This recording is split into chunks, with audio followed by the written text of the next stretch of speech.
Hello, everyone. Charles Watts here. Welcome back to Inside Arsenal. It's Thursday. We are getting closer to the weekend, and what a weekend it's going to be.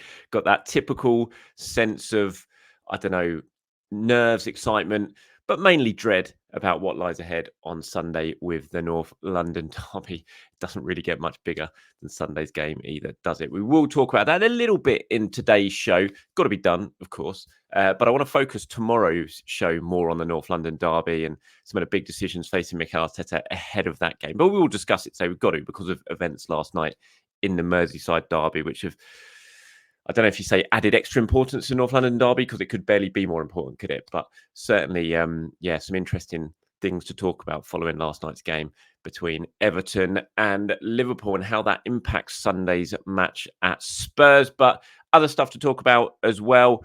Got plenty of questions and comments from you guys. Let's get started. But I wanted to start today's show on Bruno Guimaraes. I wanted to talk about it yesterday because of what happened with the game against Chelsea and everything like that. Obviously, that was a big talking point yesterday. So I thought I'd save the discussion on Bruno until today because I think it's a really interesting one. Now, if you hadn't seen it, you probably have, but you haven't seen it a couple of days ago.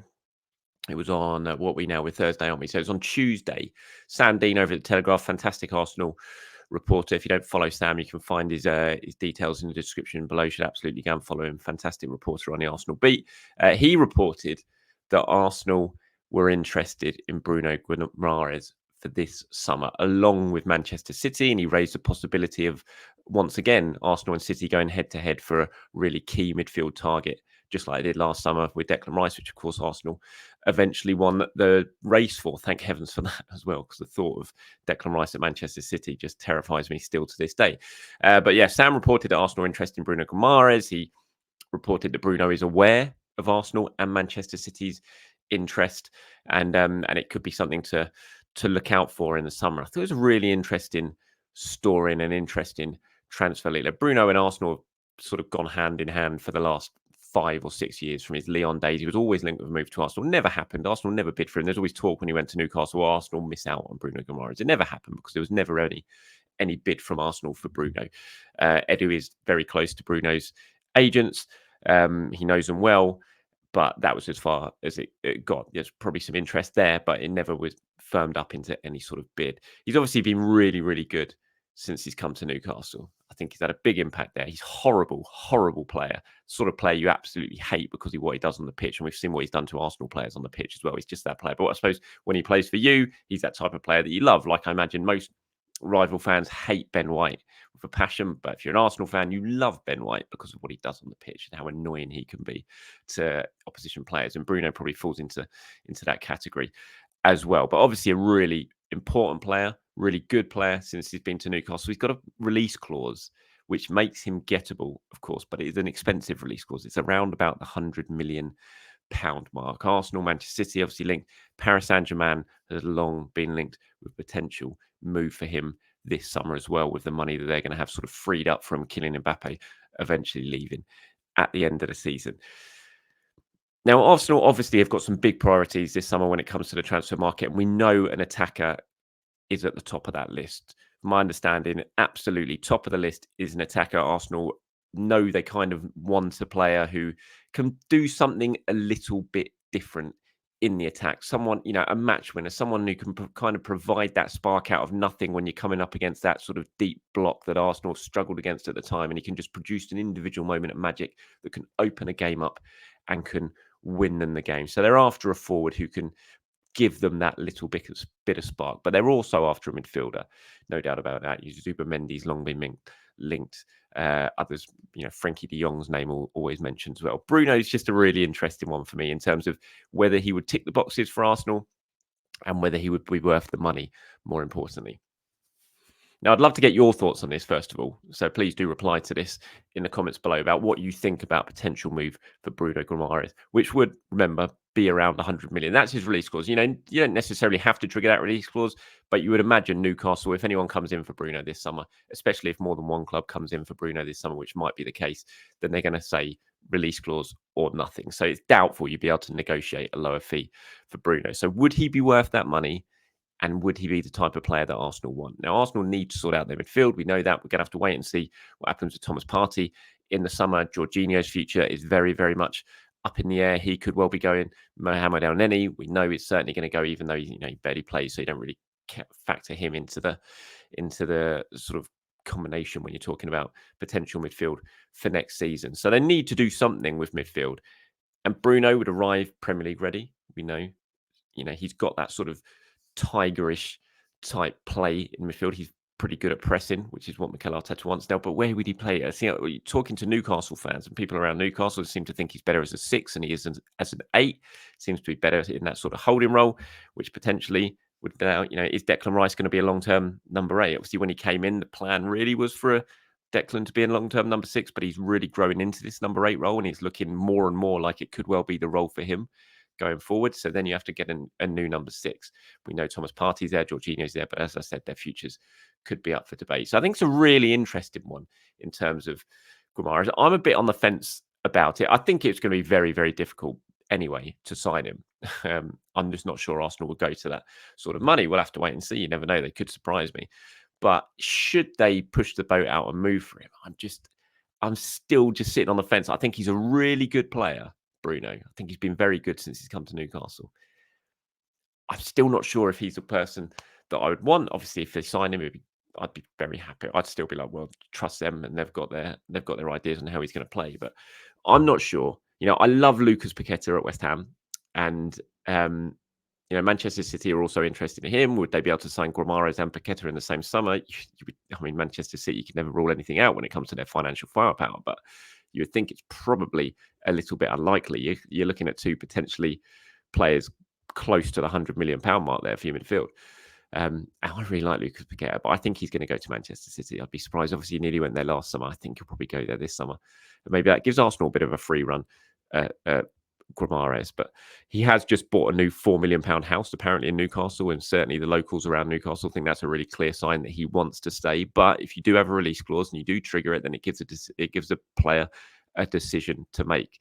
And as interesting as a Newcastle project probably is, if you're Bruno Guimaraes and you have a chance to play for Arsenal, you have a chance to play for Newcastle over the next couple of years, what's probably the more enticing project? You'd probably say Arsenal, but that's obviously, maybe I'm talking with my bias here, but you'd think that's probably the case. So it's a really interesting transfer story, this one. It's one certainly to keep an eye on, and I'm really intrigued to see how it all pans out with Bruno over the summer when whether Arsenal do decide to firm up that interest. But love to get your thoughts. Please do let me know in the comments below. Do you think it'd be a good signing? Do you think he's worth the money?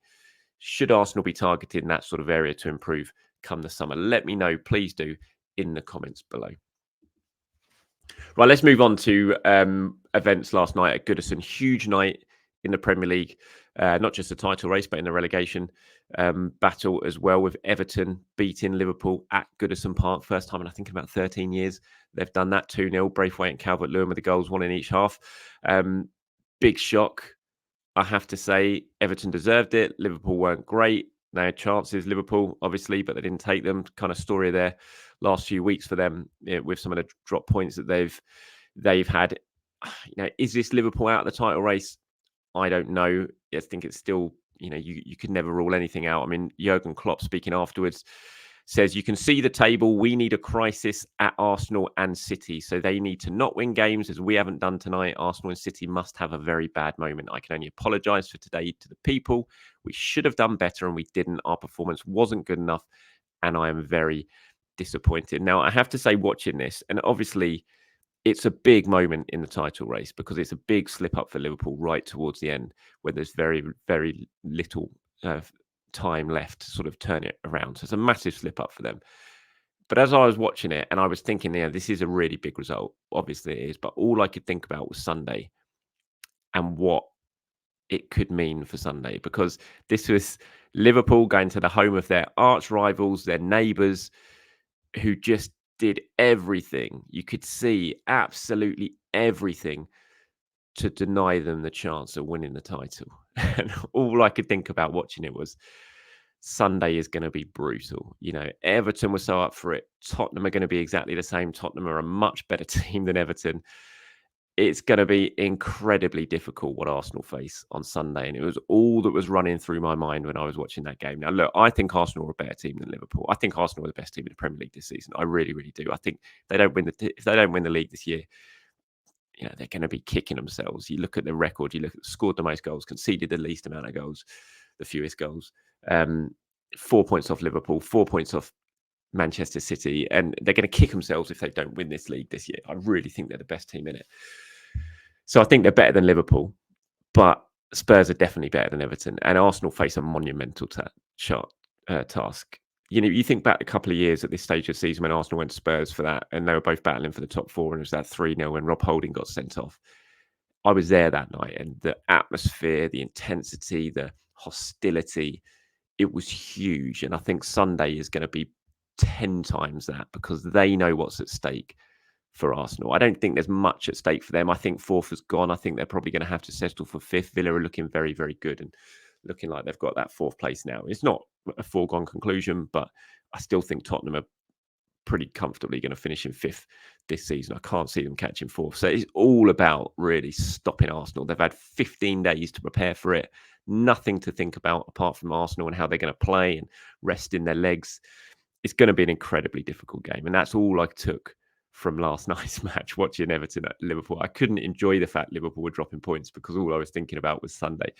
It really is going to be very, very tough. But this is how last night's game leaves the standing in the running. Arsenal obviously top, 77 points, having played 34, 3 points clear of Liverpool now, having played the same amount of games. You can add an extra point to that because of the goal difference. So Arsenal basically 4 points ahead of Liverpool now, with 4 games to go, which is a decent lead for them. But then there is that Manchester City just sitting there, 73 points, 4 behind Arsenal, but with 2 games in hand. One of those is tonight, obviously, against Brighton, away from home. You look at that and think it's a difficult looking game. Arsenal obviously went to Brighton a couple of weeks ago and won pretty comfortably. Brighton aren't having the best of 2024s when you look at the results. They've not picked up too many wins. So as much as you look at it and think this is a chance for City to slip up, I think as long as they play well, City should win this game. I still think City are going to win every single game between now and the season, but all Arsenal can do is focus on themselves and try and get the job done. That's all they can do now, is just win their last 4 games, as difficult as that is going to be, and then just hope that Manchester City slip up somewhere. If that's not tonight, then they've still got another couple of away games to come. You never know, but it's City are strong favourites for the Premier League title now for a reason. But as I said, it's all about just winning the games for Arsenal and seeing where it takes them. Before I move on to some questions and comments, just wanted to bring it to your attention, if you didn't already know, 20 years ago today, the 20-year anniversary of Arsenal winning the title at the Lane. Maybe that's a good omen for what we've got coming up on Sunday in the North London derby. This, if you're watching on screen, one of the iconic pictures from that day. You got the Arsene nose picture when he's got the banner behind him. You got Ashley Cole with Thierry Henry celebrating with the plastic blow-up Premier League trophy in the centre circle at White Hart Lane. Just one of the great days to be an Arsenal fan. I wasn't there. Unfortunately, I wasn't lucky enough to be one of the 3,000 who had a ticket for that game. I was, every home game that season.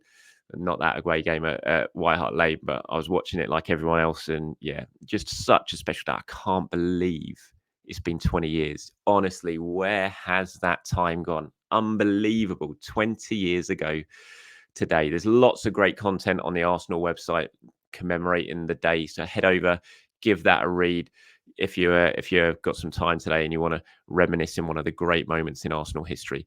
But yeah, the Invincibles, title done, title won at White Hart Lane 20 years ago today. Right, moving on to some of your questions and comments before we wrap this up. Now, this is one from Steve, who says, Partey is a must for the Spuds game. He transforms the way Odegaard and Rice can perform and allows them the freedom to go and express themselves in an attacking mode. Yeah, I agree. Look, I think Partey plays this game. I'm not going to spend too much time talking about this today because I'm going to focus tomorrow's video on this, because I think it's a really big decision Mikel's got facing him in terms of what he does in the midfield against Spurs. Because I think, and I said it yesterday, I think the plan was probably for Jorginho to play against Spurs, and that's why Thomas Partey played against Chelsea. But given the way Arsenal played, given the performance they produced, given how that midfield trio of Partey, Odegaard and Rice performed together, I think if his plan was for Jorginho, then I think he's certainly going to be having some second thoughts in his head now because of Thomas Partey's performance. So I'm going to talk about this tomorrow in the show. I'm going to focus on it, the big decision facing Mikel Arteta. I think it's a really interesting debate. And if you want to get involved in that, if you want to give me your thoughts on how Arsenal should shape up in midfield against Spurs, then please do, like Steve has done here, leave a comment into this video and I'll get some of them together for tomorrow's show. But I sort of very briefly speaking, Steve, I agree. I think as long as he's fit and he's had no sort of setback from the game against Chelsea, then for me, I agree with you. I think Thomas Partey is a must for that game. Denler96 says, "Hi Charles, hope you're well. I have a question regarding Partey. Do you think it's worth keeping him for another year, even if we possibly lose him on a free? I personally would like to keep him just so we have his availability if he stays fit and for what he would be able to pass on to likes of Rice and other players in the six role. I think a lot of players could still learn from how he plays in a way he benefits the Arsenal squad with the vision and passing range. Thanks and keep up the good work." It's really interesting. When I wrote a bit in my column for Caught Offside with the Daily Briefing yesterday on Thomas Partey's future, and I've said it before, I think Arsenal are going to be in a very similar position with Thomas Partey this summer than they were last summer. So I think they're going to go into it. I think they'll probably be open for a sale, just like they were last summer. They'll be looking to see what sort of bids come in for him. And if something comes in that they think, that's pretty decent for a player of his age, with his injury record of 1 year left remaining, I think they'll probably consider it because they will be looking to sign a midfielder come the summer.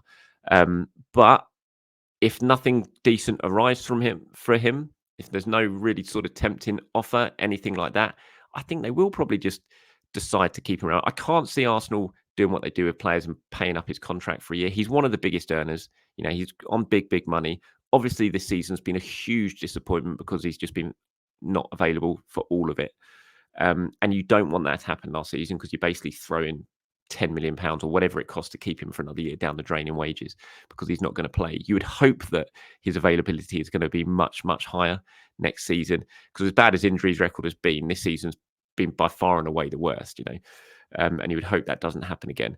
So yeah, if a decent offer doesn't come in, then I'm kind of like you. I think we'll just keep him for another year because he's clearly, when he's fit, still got an awful lot to offer. He showed that against Chelsea. He's a fantastic midfielder who's still got loads to offer, and he's still, he's not old or anything like that. So yeah, if a decent bid doesn't come in for him, one that you'd think that's worth cashing in because that's going to help sign someone else, then I just think keep him around for another year, and because of his quality. And like you say, you can certainly pass on a lot of his experience to other players. And I think Thomas Partey is going to have a bit of a fire burning inside him as well, because as I reported last summer, he didn't want to go last summer. There was interest from Saudi Arabia, clubs like that. No proper offers came in for him, but he didn't really want to go. Where there was tentative inquiries from Saudi, it was made pretty clear that his plan was to stay at Arsenal.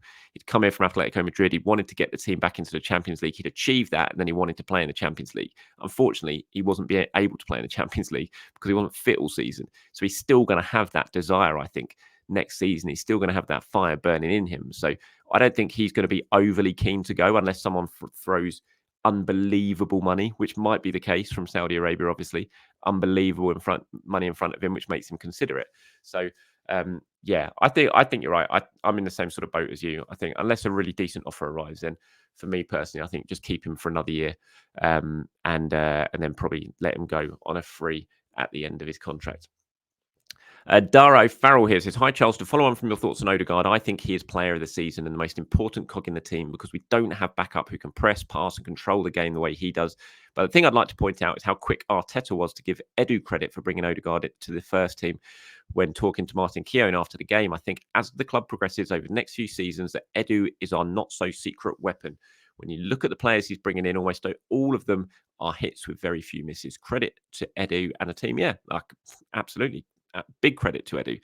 And, Mikel Arteta knows how important Edu is, and that's why he was right to point him out in that interview of Martin Keown, and immediately sort of paying credit to him when it comes to the signing of Odegaard and other players. He's a really well-respected sporting director now in footballing circles. We saw that with the award he was given last year when he was named Best Sporting Director, or this year, sorry, in one of the awards ceremonies. And he's doing a fantastic job. Him and Arteta work really, really well. And yeah, I think absolutely he deserves his credit. And I also agree with you that I think Odegaard is the most important player of the team. Just like you said, I think if you lose Odegaard, there is no absolute direct replacement who can come in and do what he does. You've got players like, obviously, can play in that position, like Vieira and Emil and players like that. But what Odegaard brings to the team and his all-round play, his pressing, his work rate, his quality, his technique, his creativity, there's just no one else like him. So I agree. I think he is the most important player in the team. And finally, here from Andrew says, I don't think you mentioned it, but Raya has secured the Golden Gloves this season already. Who gets the most credit for this? Raya, Saliba, entire back four, Rice, Jorginho. Interested to hear your thoughts. Also, Sunday, avoiding defeats mean it's since Tottenham's day. It seems like an animosity levels from players and coaches are a fraction of what they once were. Has the North London derby primarily become a fan-based rivalry? I wouldn't say that. I think it's going to be very, very intense on Sunday, and we'll see how up for it Spurs are going to be to try and stop Arsenal on Sunday. So I don't think it's primarily a fan-based rivalry. I think most rivalries are fan-based, so especially not, local rivalries. It's the fans are more bothered about it than the players. The players obviously don't want to lose those games. They know how important it is. But for the fans, it's absolutely everything. I'm not sure it's quite the same with the players, although some certainly got it. Thierry Henry, for example, certainly got it. When a lot of foreigners have played English football nowadays, it's a little bit different to 30 years ago when, local, it would be lots of, homegrown players playing in those games. So maybe it meant a little bit more, the likes of Tony Adams and stuff like that. But lots of foreign players came over and they got it. And Thierry Henry, Robert Pires, players like that, they absolutely definitely got it. In terms of David Raya, who gets the most credit, I think you've just got to give it credit collectively. I don't think any individual sort of deserves more praise than anyone else in terms of Arsenal's defensive record this season. Raya hasn't actually had that many saves to make because of the quality of the defence, and he'll be the first to point that out, I'm sure. So the defence deserve huge amounts of credit. But I think the way Raya's come in, the way he's settled into the side, I think the confidence he gives the players, I think the way he plays on the front foot stops a lot of attacks at source because he's out so quickly to deal with them. I think the way he claims crosses is so impressive. And again, that shuts teams down very, very quickly and it dents their confidence. It stops them really wanting to throw balls into the box because they know the keeper's going to come out and claim them. So I think everyone deserves credit for it. The midfielders, Declan Rice, the protection he gives, Jorginho at times this season, the protection he's given. So it's a collective, I think. It's tough to just pay credit to one sort of person, but it's fantastic for David Raya. His first season at Arsenal to get the Golden Gloves award, great for him. And so well done to everyone on that. And that's it for me, everyone. Thank you very much for your time. As always, I really do appreciate it. I'll be back tomorrow. Like I said, going to focus a little bit on that big midfield decision facing Mikel Arteta when it comes to the North London derby. So you want to get involved in that, or you want to talk to me about what I was saying about Bruno Guimaraes and give me your thoughts on that, then you know what to do. Get into the comments, people. But until tomorrow, have a fantastic, fantastic day. I'll speak to you soon. Bye-bye.